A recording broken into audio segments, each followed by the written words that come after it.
Go. Hey there, and welcome to Effin' Fridays with Francine, the podcast where we blend spirituality, entrepreneurship, and a whole lot of fun. I'm Francine Tirrell, owner of Forever Changed Coaching. I'm a spiritual mindset coach helping women make big ass up levels in their business and their life. I'm your host, and every Friday, we're here to light up your day with lively conversations with amazing humans who are shaking things up and making the world a better place. Get ready for laughter, inspiring stories, and a good dose of positivity as we chat with healers, dreamers, artists, coaches, and visionaries who are bringing their unique magic to the world. If you love mixing a bit of soul with a whole lot of joy, you are in the right spot. So grab your favorite drink, get comfy, and let's hang out together. Welcome to Effin' Fridays with Francine, where we are going to have some fun. Oh my God, I'm so excited. Me too. Episode of our podcast. And I'm so excited to have Emily here with me. So Emily Tirrell is a professional wing woman, coach, and stand-up comic. And I can't wait to talk about that. Inspired by the road to romance with her now husband after being ghosted by a sushi chef, which we're going to talk about that too, because I bet there's a lot of comedy in that. That's in your act a lot. Mm-hmm. She created Wing Woman, offering to help single high-flying men prepare for a long-term partnership by having more fun on dates. Emily believes that the path to true love begins by knowing yourself and then identifying traits and values you'd like in a partner before you meet in real life. She will help you delete your dating apps so you can stop swiping into oblivion and start falling into love. Oh my God, you are speaking my love language. And can I just tell everyone who's listening? So Emily and I are in a networking group together and we were chatting back and forth. And I mentioned I was a former professional matchmaker. And she said, hey, can we talk for about 20 minutes? I have some questions. I don't know. I think it was the 2-hour mark that I was like, I really have to go make dinner now. So we knew we had to keep this conversation going. Emily, thank you. I'm so excited to have you here. Thank you for having me. It's a pleasure to be here, of course. Yeah. So tell me, what exactly is a high-flying man? So a high-flying man is somebody who has a job, maybe they're married to the job, somebody who spends a lot of time pursuing the things that they love doing. And when we pursue the things that we love doing, sometimes we get tunnel vision, and sometimes we don't really fold in time for personal life. Some things fall off, right? And so somebody who really wants to be in partnership, wants to shift out of that. Maybe they've hit this moment where they're like, yes, I feel like I've really made it in some way, like I'm financially sound, my business is growing at a good rate, I can sort of delegate now, and now I want someone to share all of this with. And that takes a certain person, because once you're there, you've come through all this transformation as a business owner. You know this. I mean, Right. We're just constantly growing and pushing beyond our limits and really changing from who we used to be, because it's what's required for entrepreneurship and really for up-leveling in your own personal leadership. So I think of a high-flying man as someone who is clear on their career goals, and they have a lot of things are working out for them, but they want someone who can keep up with them, and also someone who is going to make it better. I talk about 100% plus, so it's not 50-50. We're not looking for someone to complete us. You know this, you're a matchmaker. You're like, yeah. But I think somebody comes as close to 100% as they can about who they are and what they love and what they want their life to look like. And then that other person is also 100%. And then what you get is this plus, like this just amazing, oh, I didn't even know this was possible. This is amazing what we can have together. And you really need that like level of excitement and commitment, because that's what leads to long lasting partnership as opposed to sort of serial dating or casual dating, like a lot of people getting stuck on first dates over and over again, especially with the apps. So, Yeah. yeah, I want somebody who is of quality, you I know? love that. I love that. And I love the 100% plus. I often say, I don't care if you're, I don't think anybody's ever 100, right? But Sure. if we're in an 80-20 relationship, as long as your 20% is 100% of what you can give, it's equal, right? I mean, Right. all relationships are not made equal, right? Some days I'm 80% in and some days my husband's 80% in. So, but as long as that, your 20% is 100% of what you can give, then that's where you're at. So I love that. Yeah. So how did you get here? Tell us a little bit about where your background and how you got here. Well, I had a professional career in theater for 16 years. Um, I was really committed to theater. I really like wanted to do it. I wanted to tell stories. I wanted to be on stage. Like there's so much of that like ingenue energy in wanting to do theater. Um, of course, I wanted to act, but also I was a costume designer. So I had this like sort of back and forth. I would like do costumes on a show, and then I would be in a show, and then I'd do costumes on a couple of shows, and then I'd be in a show. And when you're young, you can just sort of like do that for a while, like you've got a lot of energy, there's a lot of gas in the tank, and you have time. And as I collected degrees and collected resume credits and did shows all over the US and Canada, then I started to feel like this resentment. I started to be like, is this it? Like, is that all there is? And I knew that the next step for me was either to go back to New York. I had already been in New York and come and gone, or get a tenure track professor job. And professorships are really like hard to come by, as far as like they're not happening all the time necessarily. You have to wait for someone to retire. And the pay starting at even a tenure track costume design professor is pretty low nationally. So I didn't really want to go back to Broadway, and I didn't really want to like go wherever I had to go to get a tenure track job. So I realized that I wanted to do something else. And I started to realize that as I had been dating people, right? So I was in grad school and I went through this like serial monogamy period where, I was meeting someone and they were great. And then they would like move across the country or like move to Florida or something. And I was like, what's happening? And after I graduated, I met this sushi chef who um, was just very charming and very forward and very clear. He was like, I want to be with you. I want this. I want this life with you. And I was like, whoa, red flags. Like, this is like way too soon. Like, let's just enjoy this first part of everything. Um, and then after a couple of weeks, I was like, oh, okay, great. Like, we'll just get into this fantasy of what you're proposing to me. Um, and we had like we had a little like romance over the course of a couple months. We moved in together. Things were moving very quickly. He got a job in Japan. We were like planning to move there together. I was fresh out of grad school. I was like, yay, adventure. And then one day I put him on a plane and never heard from him again. And how do you recover from that? Like, what did you do? Because there are people that probably have had similar situations, right? What did you do to Yeah. recover from that? Because obviously you thought your life was mapped out for you. Yes, I did. I did think it was mapped out. I was like, oh, I'm moving to Japan. This will be great. This guy loves me, la la la.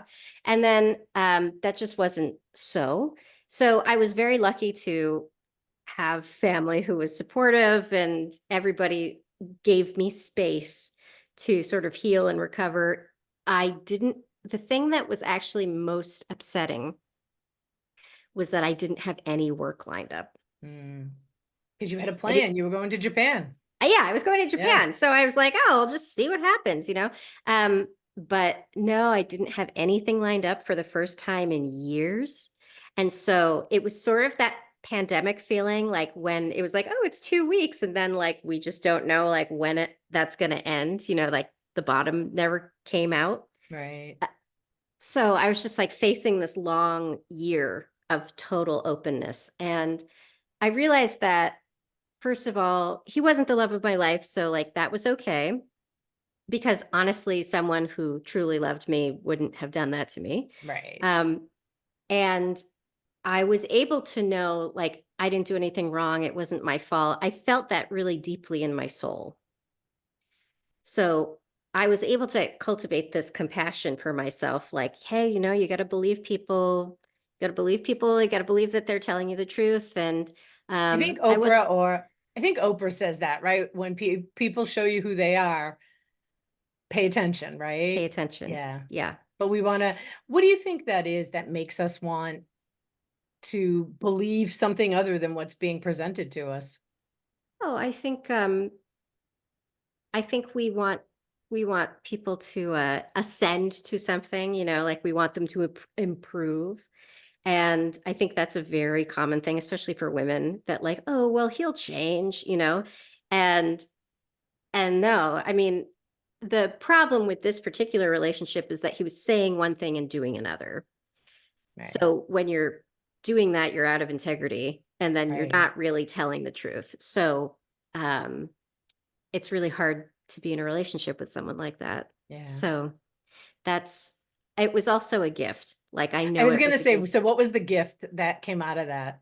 Yeah, I think well the gift was that I had this time to sort of incubate with myself, and I started eating better. I gained a lot of weight in grad school, so like I started cooking for myself. I started going to the gym. I got a trainer. And I had really been very like overtaxed for 3 years straight because doing an MFA program, you're in it for 3 years. I had an assistantship, so I was being paid by the school to go, but they sort of own you. And so I was working like 60 to 80 hours a week for 3 years. And it was it was a lot. I was very tired. So I actually gave myself to space to rest and space to recuperate. And I also started doing The Artist's Way by Julia Cameron, which is a really wonderful, like 12-week program about reconnecting with your creative self. Oh, I love And that.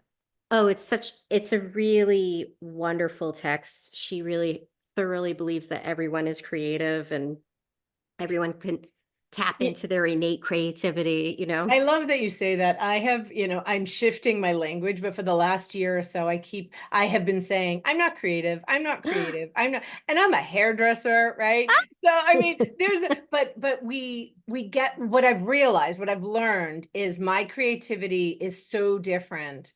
Yeah, I just created a podcast, right? Thank you Yeah, for being my first guest on my podcast.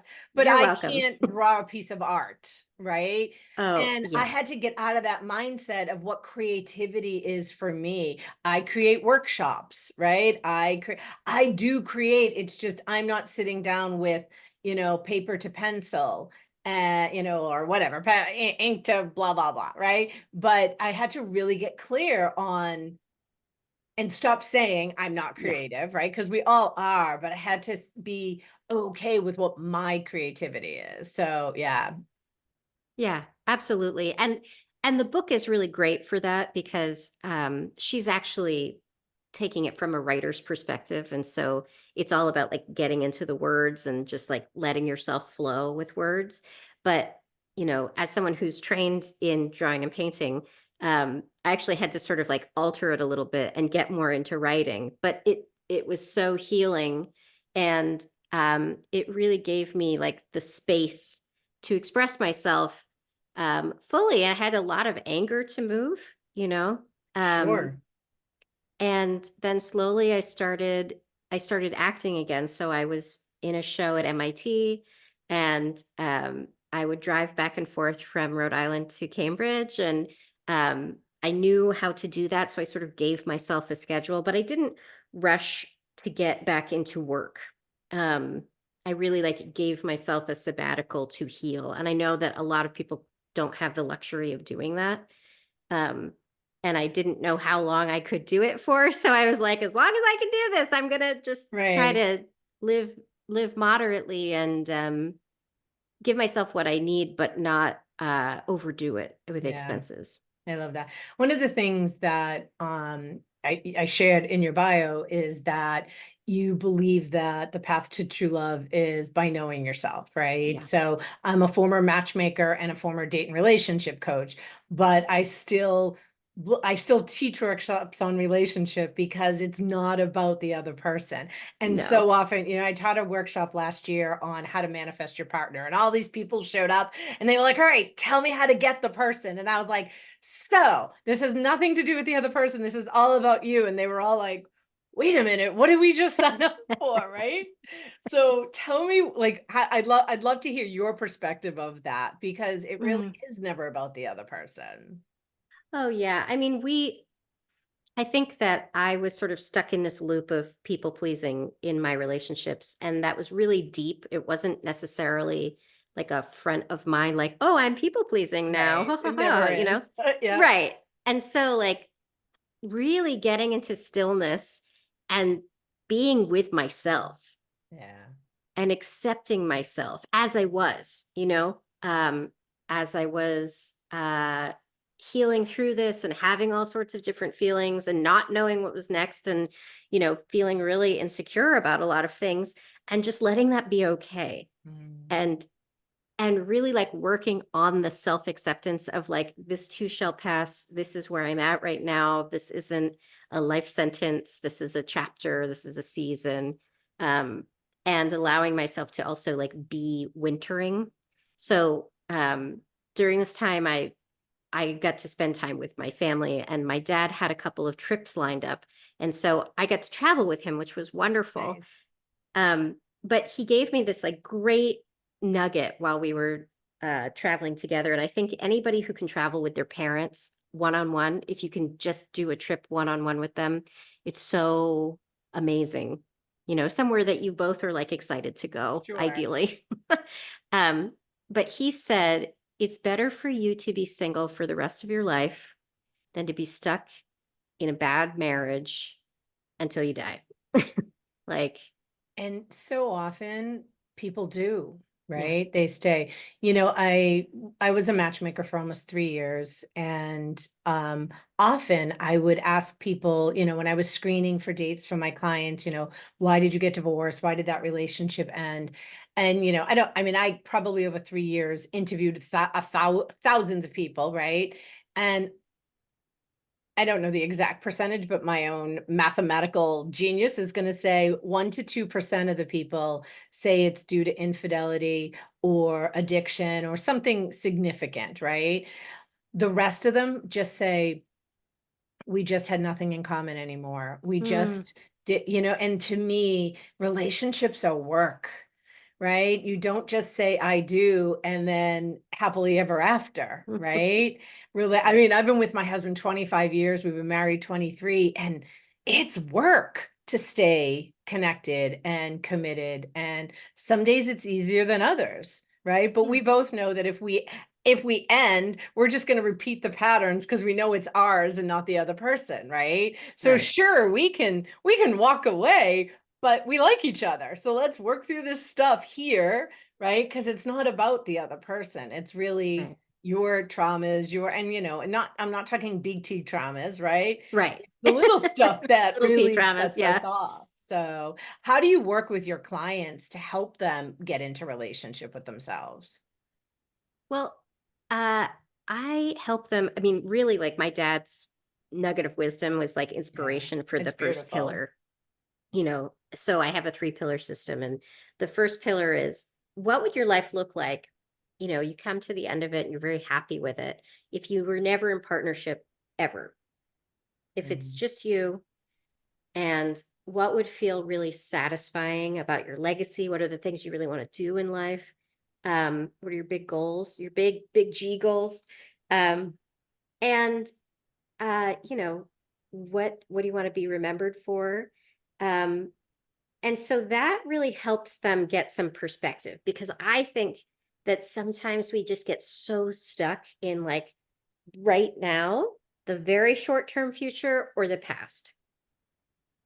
And really, what we need to do is we need to extend it. We need to make it a long game, because the work of knowing ourselves is a long game, and it's always changing. I mean, the amazing science around neuroplasticity, and that we can just continue to make new neural pathways like throughout our entire lives, proves that you don't just get to be an adult, your brain stops growing and that's it, you're done. Like we're growing until the end. Right. Um, so so getting into like a fitness around that, like cultivating something that works for you. For me, and what I recommend to clients, is starting with morning meditation practice. And it's a combo meditation and prayer. However they like to pray, however they like to meditate. If they work out in the morning, or if they don't have much time, it doesn't have to be a long, exhaustive thing. It just needs to be a focused, intentional thing. So deciding, okay, what's the intention for today? How am I going to look at today? What are the miracles I'm looking for?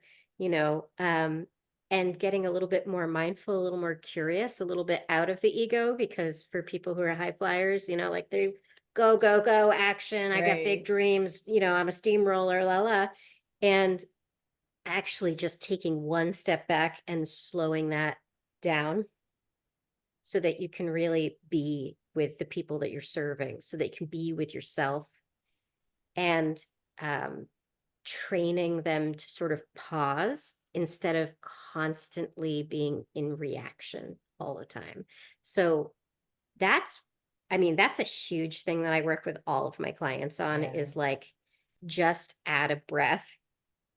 Before you respond. Like, just prioritize, add a breath, prioritize your joy, you Yeah. know, because it's not for anybody else to give you. Beautiful. Just prioritize your joy, because it's not for anyone else to give you. I love that. So often people are looking for, that other person, and I'll be complete, I'll be happy, right? And it just isn't true. Because if you're not happy with just this meat suit, you're not going to be happy Right. with anyone else, right? Yeah, it's so often No. people are searching and searching when they have to start with themselves. Yeah. And So, oh, go they ahead. get to. They Yeah, get to start get with to. Yes, themselves. yes, yes. So professional wing woman. Yep. So tell people what that is. So, look, if you're an adult, you might not have like this group of people that you can go and talk to and be like, what do you think about this? And also, I think dating by committee is a terrible idea. Um, so you need a little support, and you need perspective. You want a fresh perspective who is going to be objective for you, but caring. And so I come in and we solidify, okay, who are you? And then based on who you are, what do you want? Great. Because we might think that we want something that we wanted 20 years ago. But the reality of that is very different now. And so we're getting in Mm, touch with, okay, where are we at? What would feel really exciting to do? Maybe you value, going out on dates and going out to dinner with people. Maybe you value having a conversation about current events, or, the news or whatever. You want to be able to share a book with someone. You want to be able to go to a concert with someone. So you want to like really understand like what would feed you now, as opposed to like maybe you were in college and you wanted to be out all night, like every day of the weekend. And like, that's just not going to fly right now. So then, okay, where do we find these people? And I think this is the $1 million question. So part of that is getting into the energy that you want to show up in all the time. What's your best energy for you to show up and meet someone? But you want to show up places that are aligned with those values, where you're meeting new people, different people, and people who are not necessarily there for the purpose of dating. think sometimes speed dating is like, I don't actually know anyone who's met someone at speed dating. Do you? I don't know. Yeah. Yeah. So I think like sometimes people go to speed dating and they're like, I'm just doing reps here, Right. like it's a numbers game, like if they're in sales, they're like, it's a numbers game. And I'm Yeah. like, okay, dating doesn't have to be. You could do a couple, a small number of people specifically Yeah. that you're seeing. So And it only takes one. it only takes one. Thank God. So, you know, uh, I think that just like getting people a little bit more flexible about like how they're thinking about dating, how they're thinking about meeting people, and not just being like go out to the bar and like wait till you see someone you think that you would are attracted to and then send them a drink. Like, no, that's not going to end well. Most of the time. Right. Most of the time, not going to end well. So the goal here, because it's long term, you want to be having conversations with people. You want to be going to like book signings. You want to be going to salon musical events. You want to be going to So the game things they're interested in. places. So the So things that so you what want are to you do. interested in? And let's show Yeah, up in those places so that exactly. you can, yeah. So you can That's great. interact. And you might not meet the person there, but they might be like, my sister's single. Oh, well, let me introduce you. Ba, ba, ba. Right. So that Kind of like networking, right? yes. Yeah, it's very similar. So one of the things that I know you say is that comedy and relationships aren't that different, No. right? So tell me a little bit more about that. And I want to know, like what made you decide, oh, I want to be a stand-up comic, and how did that happen? Well, actually, it happened after I started coaching. um, I've always loved humor. It's a big value in my family, and I had never really considered doing stand up, even though I have like a career of being on stage.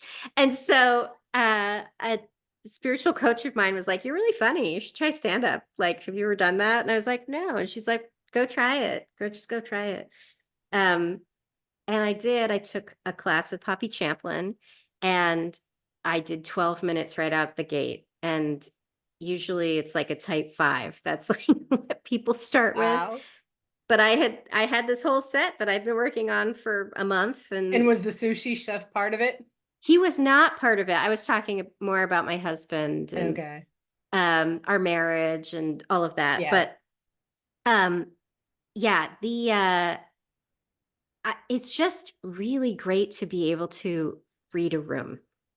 Yeah. And the cool thing about stand up is people think it's like you're just making it up on the spot. That's improv or um, freestyle stand up. But I think a good comedian makes you think that they are. Yes. Right? Like I saw a Yes. comedian, a pretty famous New England comedian a few months ago, and I was with my sister and her boyfriend, and they had seen him a few months before, and he talked about something that happened the other day. And my sister's like, funny. He said the same joke, but you felt like it really did just happen the other day, even though, I mean, obviously, if you're doing so many shows a week or month or whatever, you can't have new material. But as an audience member, I want to think you're just telling me this Right. new such thing that happened. So I think that is the sign of a good comedian too, right? Yeah. Keep it fresh. Keep it Yeah, fresh. And also the idea of not everybody in the audience has heard this joke. right. So it's a gift to be able to give them the laughter Yeah, from this joke. right. But you polish it up. So when I'm preparing to do a show, I don't like stack a bunch of things before the show. Like I don't give myself a huge to-do list. I like take a nap a few hours ahead of time and like hydrate and shower and do my makeup and like go there early so I'm not rushing and like have little noise canceling headphones so I can like get focused before I go on. I don't drink before I go on. I seldom drink after I get off stage too, because usually I have to drive home. And and I just love like being in a room with people of all different backgrounds who are coming together to have a good time. Nice. And what are the similarities between stand up and relationships? So you're in relationship with the audience. Mm, and you're in relationship with yourself before you get there. So you prepare, like just like a date. I'm like, oh, okay, I'm going to prepare for this. Yes. You don't just like come from a run all sweaty to your date, like in tiny little shorts. Like nobody, well, I don't know. I I don't want actually had a that. client have somebody show up on a bike all sweaty. There you go. That's why I'm Yeah. laughing. Yeah. Yeah. So, I mean, if it's hot out, I understand, but Sure. like, if Yeah. you're just like training for the Boston Marathon, like you might want to go home and shower and then take an Uber. So, how do you show up? How do you prepare for that? Like, and so I'm not just showing up sort of half cocked. I'm deciding how I am going to behave It's and how I can. intentional. It's intentional. So I'm Yeah. like, oh, okay, great. And I look at my material and I like look at who am I dating, like who am I going on a date with? And then I get there and I read the situation that's there. Mm. So, okay, you're going on a date and you read the room. Oh, how are you doing? How does this person look? How are they presenting themselves? Not necessarily from like a super judgmental place. I think a lot of people dating are like looking for the red flags like immediately and like Right. just assume best intentions. But as it unfolds and as you allow it to unfold, you can say, oh, okay, this feels good. Maybe they're nervous about that, blah, blah, blah. Um, but like putting them at ease as you are at ease and being generous about that. Um, but not from a place of like, I really hope this person likes me, because then that's Right. like repellent and you can't do that in stand up too. Like when people are too hungry for the laugh, It's when they're, obvious, right? oh, it's, Yeah. it's obvious and people don't laugh because they don't like, they're like put off by it. Right. Right. So you have to like set it up. You have to set the table. Yeah. So, and then sometimes, like if you're going on at like 10 o'clock on a pride weekend, you're going to tell different jokes than if you're going on at 7 p.m. like at a country club. Like you're Right. just like, Right. what's the context? So I think reading the room is a huge advantage as far as Do you just, I'm gonna add because I think that's a skill set, knowing how yeah, to read the room, right? yeah. So how do most of your clients know how to do that? And if not, how do you teach someone to read the room? Because it doesn't come natural to a lot of people. Yeah, I think I do teach them how to read the room. That is a really important skill. And again, it's so much about getting them out of fear and into just observance, into like this neutral, like, hey, okay, cool, everything's working out. Here I am. I'm not too high, I'm not too low, like the Yeah. Obamas said, like we don't get too high and we don't get too low. Right. So just keeping it like I'm going to go have dinner with this person, I'm going to meet this person, we're going to have coffee, whatever it is, and I'm going to give them a fair shake, you know and I'm going to show up the best that I can. I'm going to let them know if I'm not feeling well and we'll reschedule, like all of that should be done with courtesy. Mm. So, like that's really like the first, you have to trust and love yourself that much first. And then you can go and you're not in fight or flight mode. So when clients work with you, you're not saying, all right, let's get out on a date. You're doing all No. this pre-work ahead of time, Yes. right? Yes. The Yeah. the two pillars are really like it can take a month, it can take 3 months, Sure. just for that amount of work. But it depends on how aware, like how self-aware people are when they come to me, and also what they have going on in their lives. Because also a lot of this too is they have to be aware of making space for a relationship. Yeah. Because if they don't have room on their calendar to go out to dinner, then they're not going out on dates. I had a client once say to me, she was always so busy. And I said, well, you need to create the space. And she said, no, when he shows up, I'll find the space. I was like, it doesn't work like that. No. Like you have to create the space so that he can show up. Yes. Yeah. Yeah. But I used to hear that a lot because a lot of the clients that I worked with were, professionals, busy people. That's why they hired a matchmaker. They don't have Right. time to be on the apps or in bars or whatever, right? So they hire a matchmaker because they are busy professional people, but then they're still doing the same thing. I met my husband on a blind date, and the company I worked for was a blind dating company. And I love that because it takes you out of that swiping, right? Yes. Like, oh, blue eyes. I don't want somebody with blue eyes. Oh, brown eye, right? Like all the things. And so often I told every one of my clients, if I saw my husband on an app or in a bar, we wouldn't be together. Like he's Hmm. not my type.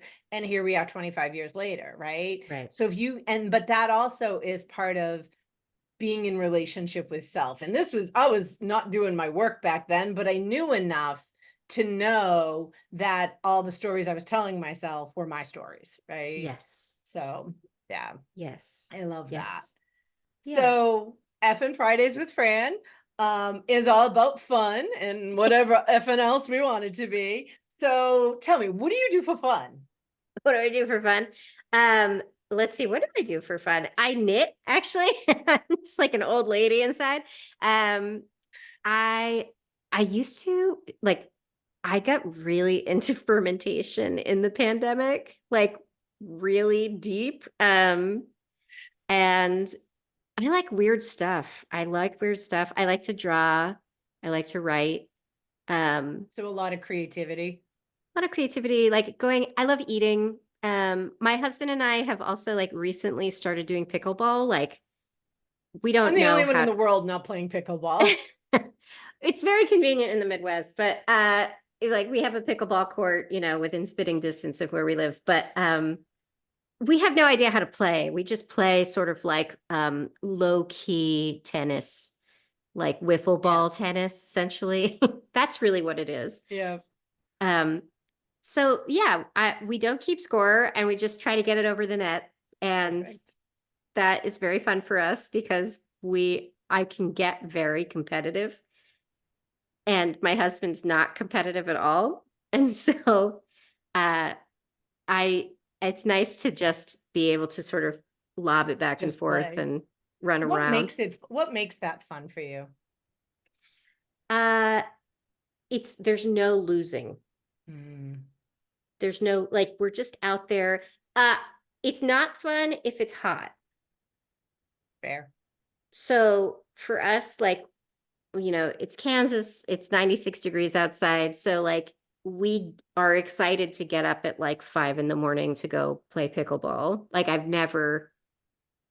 used to be on the crew team. I'm used to getting up early to like do things, but like this is way more fun. I'm like, oh, we're up, let's go play pickleball. Let's just like throw the shoes on and go. Um, or after dinner, like around 8 p.m. because the sun goes down here at 9. So uh, that's really fun. So it also feels like we're sort of stealing hours, which I love. Nice. And then I always feel better afterwards. So like I sleep well and like I have more energy like for the rest of the week. So um, all of that feels really fun. And it's like the first like physical activity that feels like super rewarding to do. Like I'm like, oh, Mm. this is fun and I'm gonna feel great. And like um there's a lot of like pickleball restaurants here, so you can like play pickleball and eat dinner. I don't know. I don't know why We you do not have those here. That, to my knowledge, anyways. That is this is fascinating. a blue ocean. I'm gonna franchise it in Boston. I'm gonna Oh my find a place God. big enough to put it. But yeah. Yeah, that's awesome. I love that. Oh, this has been such a great conversation. Thank you. So I would love for you to give the listeners a couple of tips. Like, what is something that you live by that is really important that you want to share with people listening? Okay. Uh Practice Mm. is so important. It's really hard to do, but practice not judging other people. And it's a practice because it's so automatic for me, totally automatic. Um, 100%. oh, are they safe? How, like, are they okay? Da da da. Practice just being like, hey, it's okay, everything's fine. I know what to do if it's not okay. Mm. So And would you say often, I believe when we're judging others, it's a reflection, right? So there's Yes. self-judgment, right? Yes. So really looking in as to what am I judging in this other person and where is that showing up for me? Right. And that shouldn't be a sport. Yeah. It And shouldn't yet be a it is, sport. right? It's one of the biggest ones.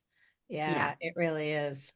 Well, and especially in comedy. So that's something that, you want to punch up. Well, I would imagine you have to really check your ego to go on Yes. stage, right? So you really have to, you must have some really good nights and some not so great nights, right? How do Yeah. you balance that? How do you manage that? I know that it works. Like, I know that the material's funny. I know that it's about the audience. And it also is about me. Like, how am I delivering that? Did I deliver that as well as I could have? Mm, Um, I record all of my sets, so I'm constantly like finessing things and, punching things up a little bit here and there. And it's more about like tickling the audience. It's more about like just giving them a little chuckle and delight. I would rather that. Um, I really care about like leaving the place feeling better than when they got there. That's like really important for me. And I think that's something you should strive for in life. in life. Yeah, Exactly. Yeah. like, And I love, we need to laugh. There's so much yes, serious stuff in the world. Like, I think that, you're doing so many amazing things out there, but I think that really is just such a beautiful gift because we just don't laugh that often, right? It's such a gift to just be able to laugh. Like, there's nothing better than a good belly laugh. yeah, yeah. That's beautiful. And you get to, Yeah. like if someone's criticizing you for laughing, I laugh all the time now. And I think some people are like, who's that crazy lady over there? But like, I'm having a good time and I'm very committed to having a good time Right. pretty much wherever I go. So people can come along or not. That's okay. That's up to them. Yeah. I love that. I love that. So where can people find you? So people can find me on Instagram, Facebook, on LinkedIn. You can go to my website, emilyterra-coaching.mikejabi.com. Also And we're have, going to put all that in the show yeah, notes so you don't. all of that. And you're offering a 30-minute consultation. So what will people get if they reach out to you and get that? So they're going to get 30 minutes talking with me, much like this. I mean, like, Um, again, we could do this for a few more hours. exactly. So you get 30 minutes and I do keep it to 30 minutes. Um, and I walk you through a series of questions about what is it that you want, what's keeping you from having it, what would it be like to have this thing? And just getting real clarity on that because often we think we want something and we don't. We want something 2 layers under that. 100%. 100%. This was so fun chatting. Thank I'm so you. excited. Thank you for being my first guest on the podcast. I'm For thrilled. those of you that have stayed through the end, which I hope everyone who's listening has, I didn't share this at the beginning, but I also pull oracle cards. And I pulled some cards from the beginning. And Emily, I'd love for you to also decide. So right now, just I'm inviting everyone to just close their eyes, put their, if not if you're driving and listening to this, but just put your hand on your heart and just make a decision whether or not the card on the left, the card in the center, or the card on the right is the right card for you today. All right. Do you want to share what yours is, Emily? I'm the card on the left. I knew that. I already had it in my hand. So, oh my God, this is so perfect. I love this. I am at home in my body and at peace in my spirit. Ah, And for those of you on YouTube, you can see this. For those of you just listening, go to YouTube and watch it. If you pulled the center card, we are all sisters and reflect the divine in one another. mm. Beautiful. And this deck is the moon deck, which is one of my favorites. I pulled it because this week there's a full moon. And the one on the right, was this my right hand? Yeah. I trust the change unfolding in my life. So if those resonated with you, Feel free to reach out. You can find me at foreverchangecoaching.com. I'm also on Instagram, Facebook. I have a Facebook group called She Got Out of Her Own Way, because I truly believe, ladies, we are the only thing stopping us from having what we want. And feel free. I also offer a complimentary session to figure out if I can help you make that big ass move. I do oracle card readings, energy healing, all kinds of stuff. So if you're interested, I would love to talk with you. Thank you so much for being here today and playing with me. I appreciate it. And Emily, thank you, thank you, thank you. Thank And you. until the next time, it's been Effin' Fridays with Francine.